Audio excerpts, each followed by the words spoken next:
All right, Jim, thank you. Now to a story that has many of you sounding off on social media tonight after we posted a recording of a Richmond landlord cursing at his former tenant and even using the N-word after she asks him to make some simple home repairs. Take a listen. You're just another dumb I got to go to court with, and I go to court every damn day with them. The conversation continues with even more derogatory comments.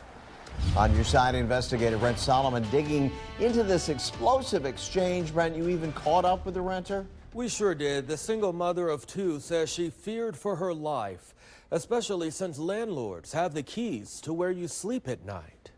She thought she could make this East End house her home, an affordable price for Winter Whitaker, a working single mother raising two children. But over time, she says she would notice issue. Rodents, fleas. After issue. It would leak constantly. In my bedroom, in my living room, the hole inside the house, it was leaking. It was leaking from the gutters. I see what you're saying. That was the final straw for me. She says her then landlord, Dean Parsons, would provide temporary fixes, but they never fully resolved the problems. So she kept reaching out. He said, "You don't like it, move." And I'm like, okay, it's easy for you to say to move. Then adding insult to injury. I moved here, and 5 days later, he called me the first B word. So for 5 months, I continuously was with the B word every time I called him about a complaint. He was like, "You complain too much. You can get the hell out of my house." When the problems continued, Whitaker decided to record her next conversation. I need the ceilings fixed.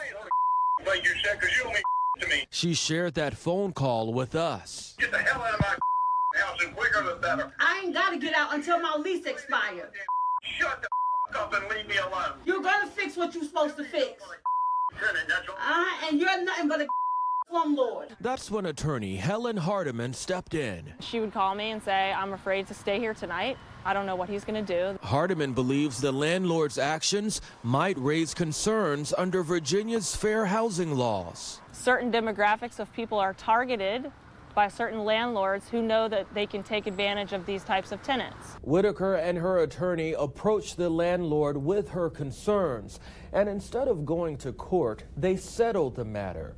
The terms of that settlement have not been disclosed. It's important to note that no lawsuit was ever filed, and Parsons was never found liable for any wrongdoing. Parsons has not addressed these allegations publicly, so I tried to give him the opportunity. If you are calling for leasing information, press 1. When I couldn't reach him by phone, I left a message and then visited his office on 2 separate days.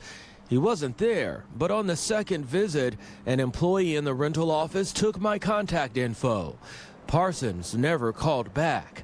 I then reached out to his attorney via a phone call and 3 separate emails on 3 separate days. So far, no response. He manages 250 single-family homes and 125 apartments in the metro region. So he's a pretty big-time player. So they're speaking out To make sure that he doesn't treat other people like this. Yeah, I'll see you in court then.